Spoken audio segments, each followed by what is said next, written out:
লক্ষণ, প্রভু, প্রভু!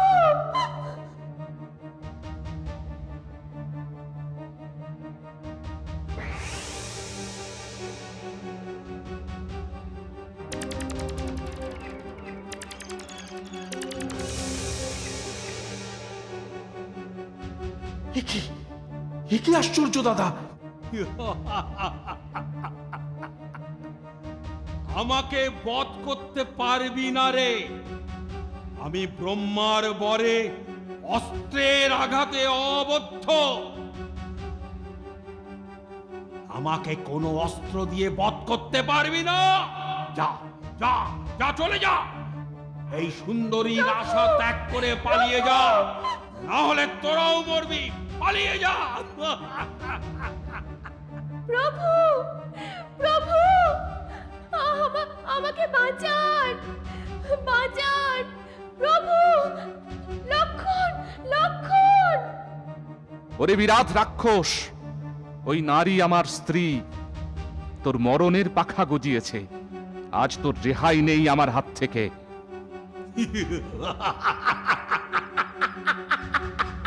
তুই তুই আমাকে মারবি, কিন্তু কি দিয়ে মারবি? কোনো অস্ত্রে আমার মৃত্যু নেই।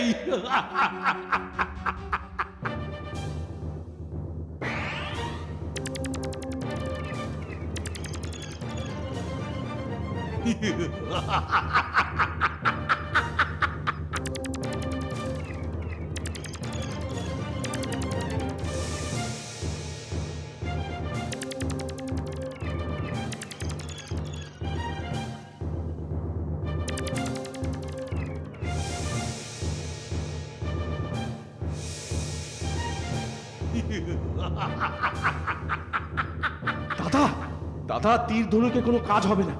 দুজনে খড়গ নিয়ে আক্রমণ করি।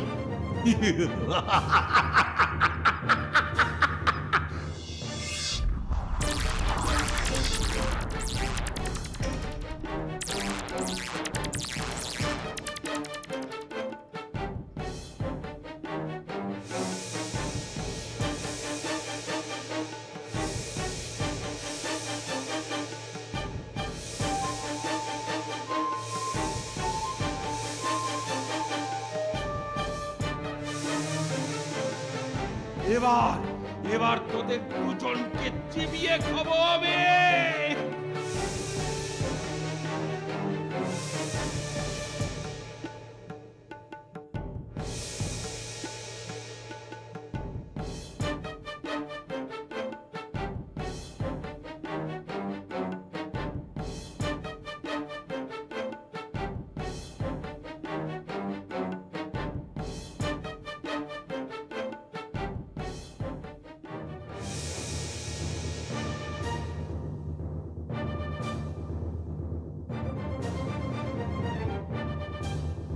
না, না, না, ছেড়ে দাও! আমার স্বামী, আমার দেবরকে তুমি ছেড়ে দাও। তার বদলে তুমি আমাকে দাও।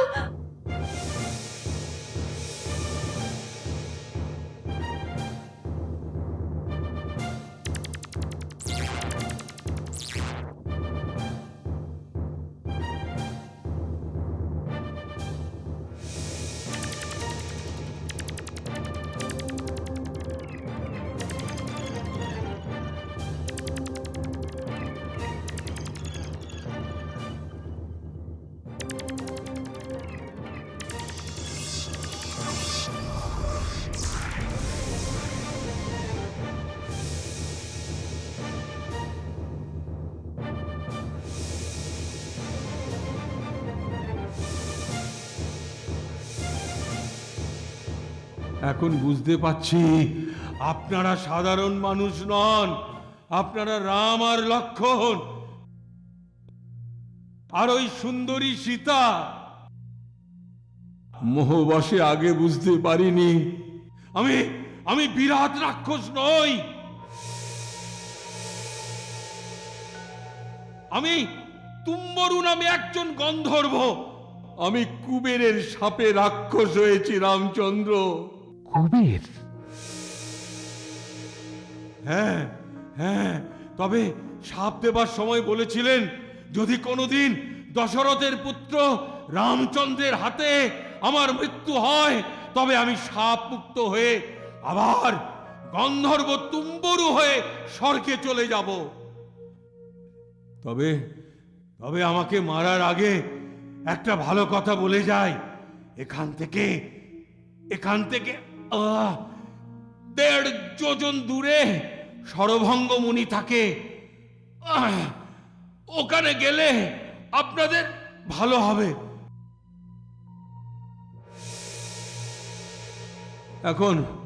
এখন আমাকে তাড়াতাড়ি মেরে ফেলুন রামচন্দ্র। আমি স্বর্গে চলে যাই। বেশ, তাই হবে তুম্বরা।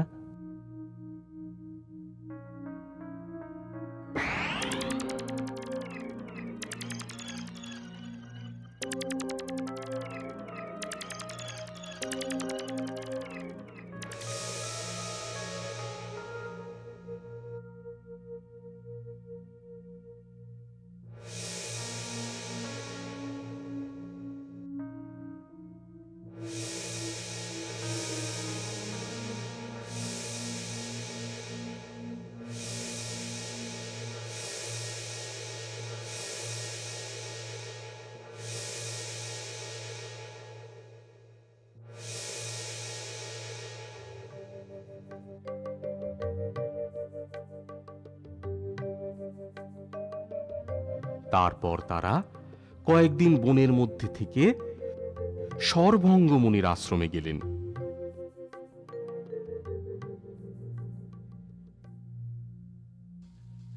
এসো এসো রামচন্দ্র, সীতা আর লক্ষণ, তোমরাও এসো। আমি জানতাম তোমরা আসবেই, আমি শুধু সময় গুনছিলাম। তোমাকে আমার দেখা হয়ে গেল রামচন্দ্র, আর আমার এই পৃথিবীতে থাকবার প্রয়োজন নেই। আমার ব্রহ্মলোকে যাবার সময় হয়েছে।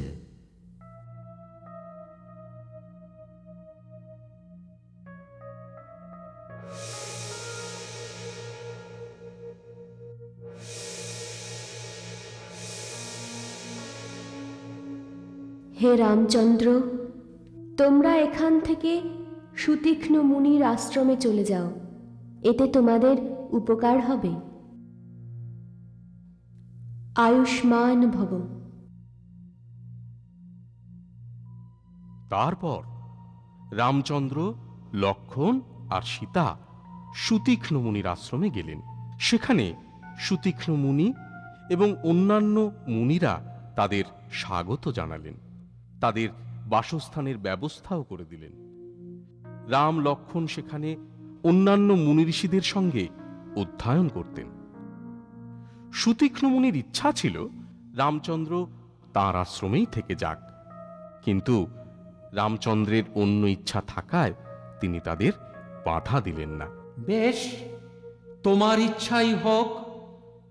তুমি দণ্ডক বনে অন্যান্য মুনি ঋষিদের সঙ্গে দেখা করতে চাইছো তো, তাই হোক। তবে একটা কথা, দেখা হয়ে গেলে আমার কাছে আবার ফিরে এসো রামচন্দ্র। নিশ্চয়ই ফিরে আসবো ঋষিবর। তাই হলো।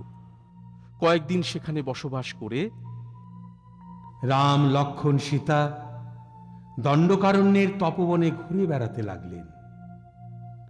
বিভিন্ন মুনি ঋষিদের আশ্রমে তাদের দিন কাটতে লাগলো। এইভাবে দেখতে দেখতে 10 বছর অতিবাহিত হয়ে গেল। তারপর একদিন আবার তারা সুতীক্ষ্ণ মুনির আশ্রমে ফিরে এলেন। তখন সুতীক্ষ্ণ মুনির বেশ বয়স হয়েছে।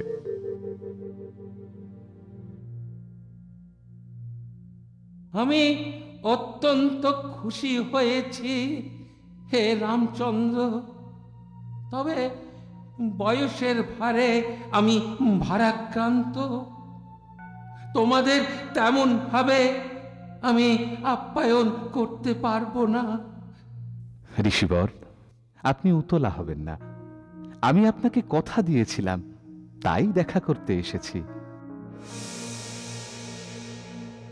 আজ রাতটা এখানে থেকে আমরা অগস্ত্য মুনির আশ্রমে চলে যাব। বেশ বেশ রামচন্দ্র, তোমাদের তোমাদের যেমন ইচ্ছে।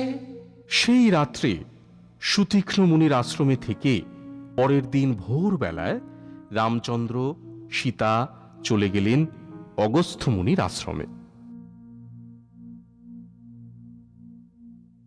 অগস্ত্য মুনি রামচন্দ্র, সীতা আর লক্ষ্মণকে দেখে অভিভূত। রামচন্দ্র, সীতা আর লক্ষ্মণ তাকে প্রণাম করলেন। তুমি আমার আশ্রমে আসবে আমি ভাবতেই পারিনি। আমি সমস্ত বিষয় শ্রবণ করেছি।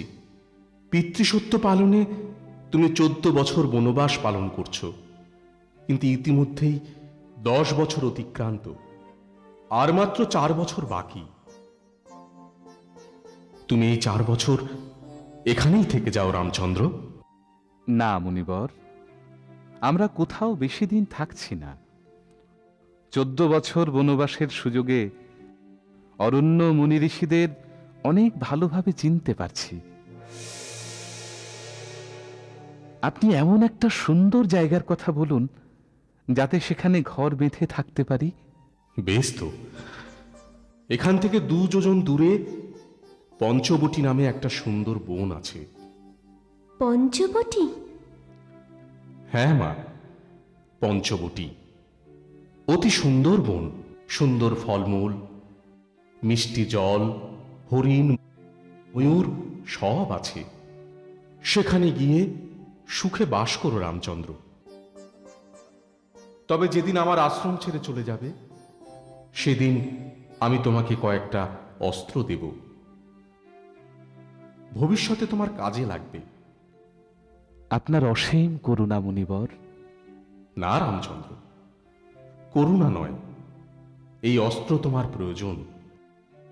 আমি কৃতার্থ এই অস্ত্র তোমাকে প্রদান করে। তারপর কয়েকটা দিন কেটে গেছে। যেদিন রামচন্দ্র বিদায় নেবেন অগস্ত্য মুনির আশ্রম থেকে, তার আগের দিন রাত্রিবেলা অগস্ত্য মুনি রামচন্দ্রকে ডেকে আনলেন এক বটবৃক্ষের তলায়।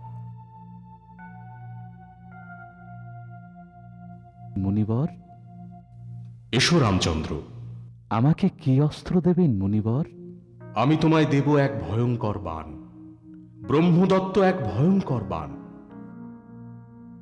এ বাণ অযথা ব্যবহার করবে না রামচন্দ্র। যখন তুমি বিপদে পড়বে, যখন তোমার প্রাণ সংশয় হবে, তখন তুমি এই বাণকে ব্যবহার করবে।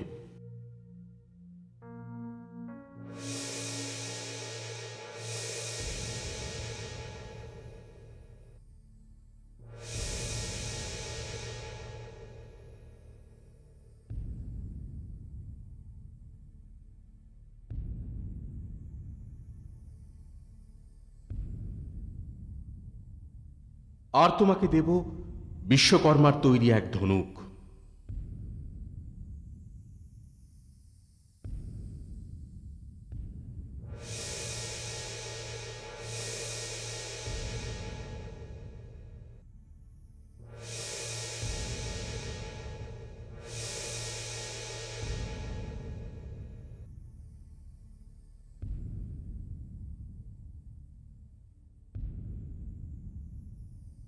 আজ থেকে তুমি এই ধনুক ব্যবহার করবে রামচন্দ্র। আর তোমাকে দেব অক্ষয় তুম।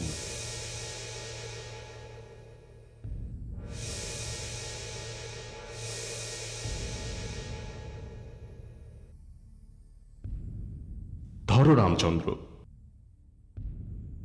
এই তুমটির এমন ক্ষমতা যে তুমটির মধ্যে তীর কখনোই ফুরবে না। এই জন্যেই এর নাম অক্ষয় তুম। আরো একটা তোমাকে আশ্চর্য অস্ত্র দেব রামচন্দ্র। এক অপূর্ব খড়গ। এই খড়গ কিছুতেই তোমার হাত ছাড়া হবে না। শত্রুকে ছুঁড়ে মারলে শত্রু বধ করে আবার তোমার কাছে ফিরে আসবে। ধন্য ধন্য আমি মুনিবর।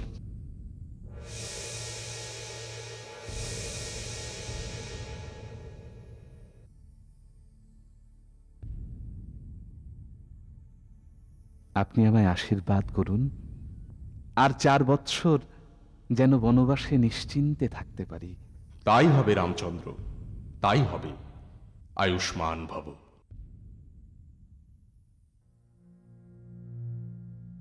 অগস্ত্য মুনির আশ্রম থেকে বিদায় নিয়ে শ্রীরামচন্দ্র, সীতা আর লক্ষ্মণ চললেন পঞ্চবটী বনের উদ্দেশ্যে।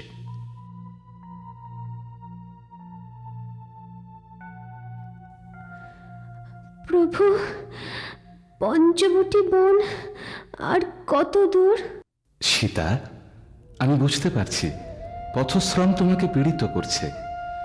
তাহলে এক কাজ করি, আজকের মতো আমরা এখানেই বিশ্রাম করি।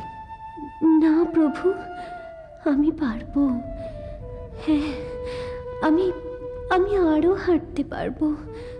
আমার আমার কোনো কষ্ট হচ্ছে না প্রভু। আমি জানি তোমার কষ্ট হচ্ছে, তুমি তোমার স্বামীর জন্য কষ্ট সহ্য করছো। না না প্রভু, এমন কথা বলবেন না। এ কথা শুনলেও আমার পাপ। আমার পিতা বলেন, দুঃখের সময় পতির পাশে থাকাই স্ত্রীলোকের বড় ধর্ম।